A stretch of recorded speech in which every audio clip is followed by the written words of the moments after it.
Great weekend. See you in the plane. They were with you on the plane? They travel. Most of them, yeah. They have better seats than I do. Mr. President, what are you telling You the say Prime no. Minister about your goals for NATO and Article 5 today?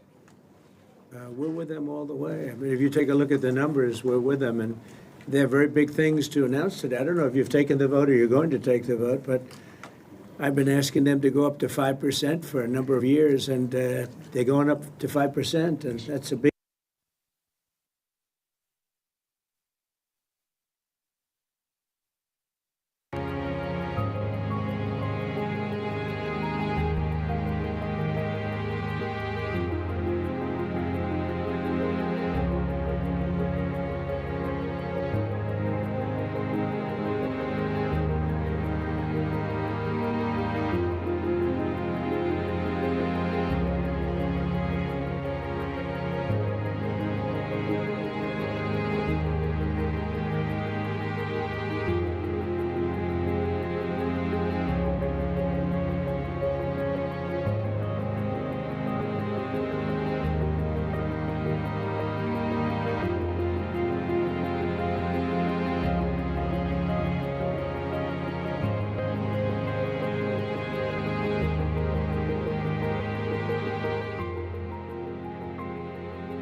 Hello, fellas.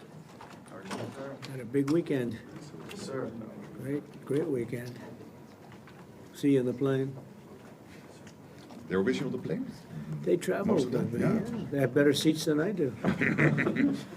President, what are you telling You the say Prime no. Minister about your goals for NATO and Article 5 today? We're with them all the way. I mean, if you take a look at the numbers, we're with them, and they have very big things to announce today. I don't know if you've taken the vote or you're going to take the vote, but I've been asking them to go up to 5% for a number of years, and they're going up to 5%, and that's a big, from 2%. And a lot of people didn't even pay the 2%. So I think that's going to be very big news. NATO is going to become very strong with us, and I appreciate doing it. Perhaps you want to talk. Yeah, absolutely. Let me first, before we go to the spending, I just want to recognize your decisive action on Iran. Thank you. You are a man of strength, but you're also a man of peace. And the fact that you are now also successful in getting this ceasefire done between Israel and Iran, I really want to commend you for that. Thank you. And I think this is important for the whole world. Then on spending, it's absolutely true. I want to state here, without President Trump, this would not have happened. In 3 stages. When you became president in 2016, 2017, you forced Europeans and Canadians to pay more. At this moment, the result of that phase is 1 trillion extra aggregate defense spending by the Canadians and the Europeans. Then came phase 2, when you became president in January last year. Phase 2 is that all the countries not yet on 2% have now committed to the 2%. This is the old goal from Wales in 2014. 7 were not on 2%. Some were saying somewhere in the 2030s. Now this year, all of them, including Canada, including Italy, including Belgium, they have all now committed to the 2%. And now comes the big splash. Today, we will decide to go to 5%. We have to keep ourselves safe from our adversaries, but also because it is fair to equalize with the United States. With this 5%, the Europeans and the Canadians will equalize their defense spending with the United States. So this is not about American taxpayers paying more. This is about Europeans, Canadians paying more. And again, this would not have happened. I'm really saying this here. And some people might criticize me, but then when I speak with them, they all say, yes, you're right. This would not have happened if you would not have been elected in 2016 and re-elected last year and back into office in January. So I want to thank you. Well, thank you very much. It's a great victory for everybody, I think, and we will be equalized very shortly, and that's the way it has to be. And it's going to be a lot of money too, a lot of defense. It's trillions extra. Yeah, and Trillions. we have a great relationship, and we've had a great relationship from the beginning. Highly respected man, and yeah, we appreciate you being here too, everybody. We really do. We have a tremendous group of people on my left and a tremendous group of people on my right. They might be even better than my people. I don't know. Let's have a fight. Let's figure it out. Anyway, but we appreciate it, and we've had a tremendous relationship, Mark and I. Absolutely, we are friends. And we've really worked on this subject for a long time. Yeah. And when Biden was here, it just died. It just died like everything else died. And now it's you're going to take, I guess, a vote today, right? Absolutely. Today we will decide unanimously to do this. That's my absolute conviction. So we can't talk about it until the vote's taken, because sometimes, you know, strange things happen with it. But I think you're going to I'm not too worried. I think you're going to do very well. Everyone's very happy about it. Go ahead. Yes. Mr. President, how is the Iran-Israel ceasefire going, in your opinion? I think very good. I think very good. Israel came back yesterday. I was so proud of them because they came back. You know, they went out because they felt it was a violation. And technically they were right, but it just wouldn't have worked out very well. And they brought the planes back. They had gone on to another journey because it was a little bit of a violation. And I said, you got to get them back. And they came back, and it was a great thing. And it's going very well. Mr. President, what are your sort of response to the foreign minister saying he still wants to enrich nuclear? Hello, Katie. She's so great, this one. Any question she asks, I'll answer. Well, maybe I better not say that. What was your question? What is your response to the Iranian foreign minister continuing to say Iran will enrich uranium and pursue nuclear weapons? Well, I don't know if they've said that, but I'll tell you, the last thing they want to do is enrich anything right now. They want to recover. And we won't let that happen, number one. Militarily, we won't. I think we'll end up having somewhat of a relationship with Iran. I see it. Look, I've had a relationship over the last 4 days. They agreed to the ceasefire. And it was a very equal agreement. They both said, that's enough. They both said it. But no, they won't do that. The last thing they want to do, Katie, is enrich. They're not looking to, they're not, can you imagine after all of that, they're going to say, oh, let's go and do a bomb. You know, there could be a day in the future, and then somebody else taking our place will be saying, don't do it. And maybe they won't do it as well, I don't know. But they're not going to have a bomb, and they're not going to enrich. And we believe all of the stuff is down there. We don't think they had nearly the time, because to get that out is a very difficult thing. It's not like moving a package or taking this carpet up and moving it. It's very difficult. It's very dangerous to do. We believe it's all down there. We had a tremendous victory, a tremendous hit. And because of that, I don't think they would have been down there, because they knew we were coming. When they know we're coming, they're not going to be down in that, 30 stories underground. So, no, I think it was just a tremendous victory for everybody, including Iran. Look, they've got a country, and they've got oil, and they're very smart people, and they can come back. Israel got hit very hard, especially the last couple of days. Israel was hit really hard. Those ballistic missiles, boy, they took out a lot of buildings. And they've been great. Bibi Netanyahu should be very proud of himself. And they've really been great. But they're not going to be building bombs for a long time. Mr. President, what's your reaction to the intelligence reports saying that the Iranian nuclear sites were only partially devastated, not entirely? Yeah, well, they said it was actually, the report said it could have been they don't know. I mean, they did a report. I could have Pete talk to it because his department did the report. They really don't know. I think Israel's going to be telling us very soon, because Bibi is going to have people involved in that whole situation. We hear it was obliteration. It was a virtual obliteration. When you take a look at the ground above, don't forget, the flame is all underground. But everything above, if you look at the before and the after picture, everything above is burned black, the trees, everything. There's one building, but that's a building that sunk substantially into the granite, so that, the fire goes right over it. I believe it was total obliteration. I believe they didn't have a chance to get anything out because we acted fast. If it would have taken 2 weeks, maybe, but it's very hard to remove that kind of material. Very hard, and very dangerous for them to remove it. Plus, they knew we were coming. And if they know we're coming, they're not going to be down there. There aren't too many people that are going to be down there. Pete, do you have something to say about that? Well, Mr. President, when you talk to the people who built the bombs, understand what those bombs can do, and deliver those bombs, they landed precisely where they were supposed to, so it was a flawless mission. Flawless. Right down where we knew they needed to enter, and given the 30,000 pounds of explosives and capability of those munitions, it was devastation underneath Fordo. And the amount of munitions, 6 per location, any assessment that tells you it was something otherwise is speculating with other motives. And we know that because when you actually look at the report, by the way, it was a top secret report, it was preliminary, it was low confidence, all right? So this isn't, you make assessments based on what you know. They And don't. it said it could be very devastating, very serious. in Moderate to that report. severe, and we believe far more likely severe and obliterated. So this is a political motive here. Was there a leak investigation? Of course, we're doing a leak investigation with the FBI right now because this information is for internal purposes, battle damage assessments, and CNN and others are trying to spin it to make the president look bad when this was an overwhelming success.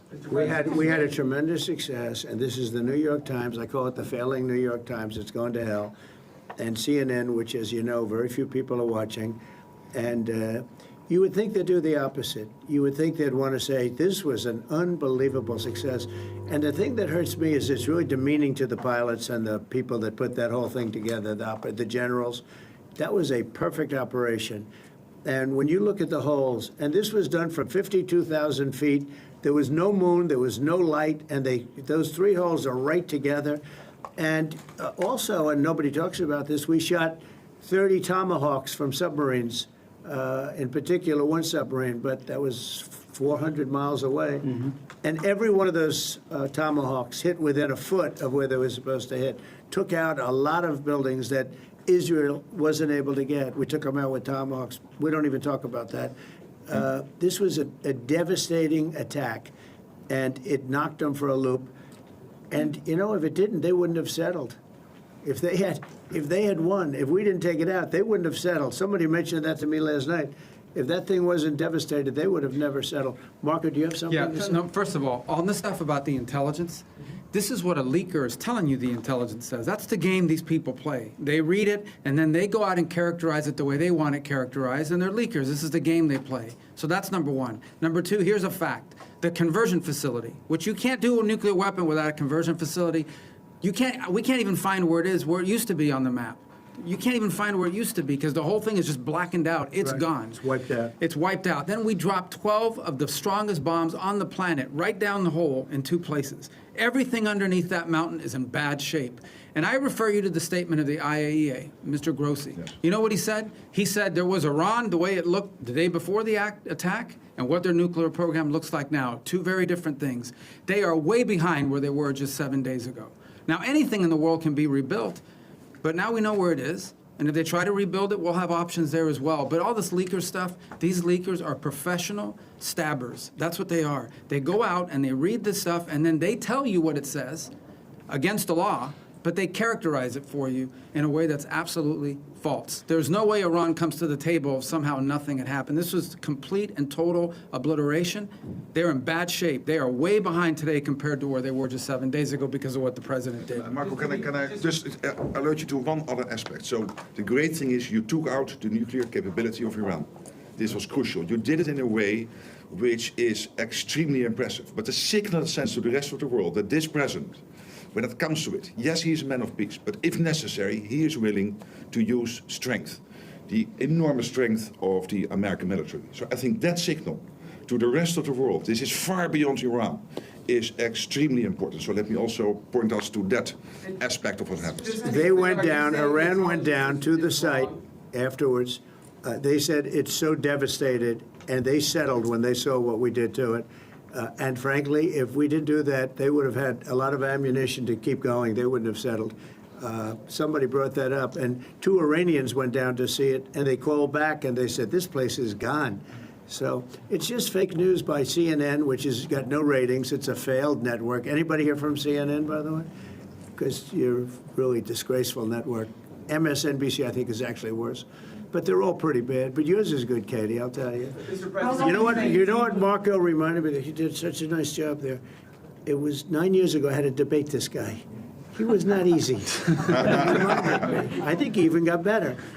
But when you were into your little thing, I said, this is when I had to debate this guy. You think it's easy to debate him? It's not easy. How long do you President- think that the Iranian nuclear program has been put back by these strikes? Years or totally obliterated? I think basically decades, because I don't think they'll ever do it again. I just don't think they're going to do it. I think they're going to take their oil, they're going to have some missiles, and they'll have some defense. I think they've had it. I mean, they just went through hell. I think they've had it. The last thing they want to do is enrich. They've been trying to do it. By the way, it's hard to enrich. And, you know, when you look at a site like that, very, very hard to build. Very, very hard, very expensive. They spent trillions of dollars trying to do this thing, and they didn't come up with it. And we're actually getting along with them very well right now. But had we not succeeded with that hit ended the war. That hit ended the war. I don't want to use an example of Hiroshima. I don't want to use an example of Nagasaki. But that was essentially the same thing. That ended that war. This ended that with the war. If we didn't take that out, they'd be fighting right now. Mr. President? Yeah. If the Iranians do rebuild, would the United States... If they rebuild? Would the United States strike again? And I have a Sure, question about Russia. but I'm not going to have to worry about that. It's gone for years. It's very tough to rebuild because the whole thing is collapsed. In other words, inside, it's all collapsed. Nobody can get in to see it because it's collapsed. You can't go in to see a room that has, 10 million tons of rock in it. And the tunnels are totally collapsed. But if they rebuild? Well, they've already looked at the tunnels. This was an unbelievable hit by genius pilots and genius people in the military, and they're not being given credit for it because we have scum that's in this group, and not all of you are. You have some great reporters, but you have scum. CNN is scum. MSDNC is scum. The New York Times is scum. They're bad people. They're sick. And what they've done is they're trying to make this unbelievable victory into something less. Now, even they admit that it was hit very hard, okay? But it wasn't hit hard. It was hit brutally, and it knocked it out. The original word that I use, I guess it got us in trouble because it's a strong word. It was obliteration. And you'll see that. And it's going to come out. Israel is doing a report on it now, I understand. And I was told that they said it was total obliteration. They have guys that go in there after the hit, and they say it was total obliteration. And, I don't want it for me. I want it for the pilots. I want it for the military. They did such a good job. If you were in the Situation Room with me, with the generals and all of the people that did such a good job, and then they get demeaned by these idiots at CNN who can't get ratings. The place is dying. Nobody wants to even waste their time going on their shows. So they form with the New York Times, who's dying also. Without Trump, you wouldn't have a New York Times. And then just changing gears to your meeting with Zelensky later today, can you give us any preview of what the two of you might be discussing? No, well, we'll discuss the obvious. We'll discuss his difficulty. He's got a little difficulty. Zelensky. He's a nice guy. I mean, I'm going to meet him today. I don't know. I assume we're going to be discussing Ukraine. Yes. I mean, it seems like the most likely Is there any subject. restart talks there or anything that you might do? Well, we're going to see. I mean, I've spoken to Putin a lot, and he actually was very nice. He volunteered help on, as you know, on Iran. I said, no, I don't need help on Iran. I need help on Russia. Okay? I said, do me a favor. Help us on Russia, not on Iran. But he was very nice. We're going to talk about that. We're going to talk. I think progress is being made. I think great progress is being made on Gaza. I think because of this attack that we made, I think we're going to have some very good news. I was talking to Steve Witkoff, who, by the way, is terrific, and who knows more about this subject than anybody, the subject of what we were just talking about. He was on last night with Jesse and with Laura and with Sean. And boy, Susie, he has a great take on it. He just explains it so easily. He's really very knowledgeable. But he did tell me that Gaza is very close. Donald, we have to go to the others, I think. Oh, okay. Yeah, shall we go? One follow-up on Iran. Both you and Secretary Rubio and Hegseth mentioned the lead. But can you clarify, is the intelligence correct or is the intelligence wrong? Well, the intelligence was very inconclusive. The intelligence says we don't know. It could have been very severe. That's what the intelligence says. So I guess that's correct. but I think we can take the we don't know. It was very severe. It was obliteration. And you'd think that a media outlet would say, isn't that a great thing? I mean, more importantly for the pilots, for the military, you take their guts out. You take their absolute guts out. They had a tremendous attack. It was a complete obliteration. The other team, the other group, Iran, said, let's stop this. And you know what? Israel said it too. Very smart. They fought like hell, and then they said, let's stop. And they're going to build themselves. And I really see it as sticking. I mean, we may do papers on it, Marco. Maybe we're going to do papers. I don't even know if you need them. They're not going to be fighting each other. They've had it. They've had a big fight, like two kids in a schoolyard. You know, they fight like hell.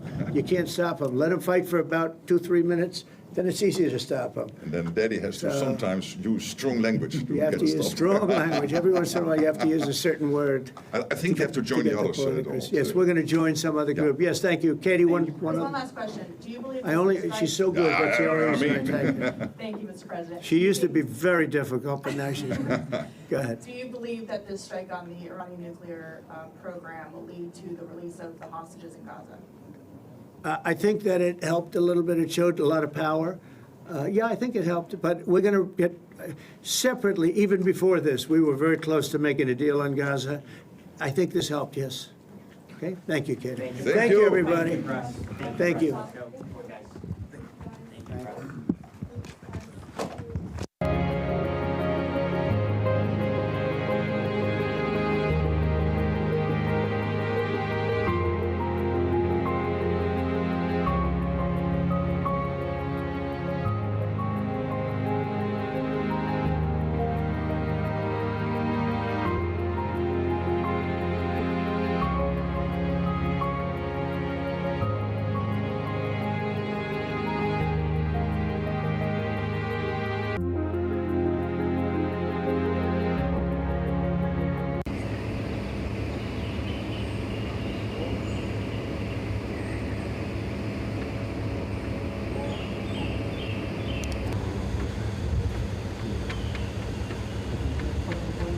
Ja, sì, poteva, c'è sono lì che hanno perché non sono delle mani.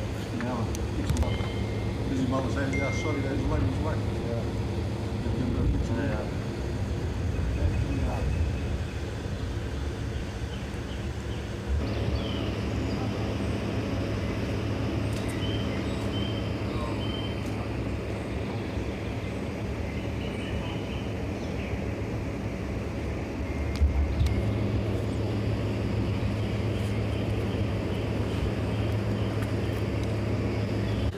To the threshold. We're gonna move up, you said, yeah? You said we're gonna move up? Yeah, we're standing. Good morning, sir. We'll start right here, and in 3, 2, 1. Somebody that's actually asking. Can you believe it? Thank you. That's amazing. So I was closer. That's the picture we want. Yeah. Well, I hope you slept well. It was great. Yeah? Thank you all very much. Thank you very much. Wonderful. But actually, I'm going to tell you, that's you. Also you.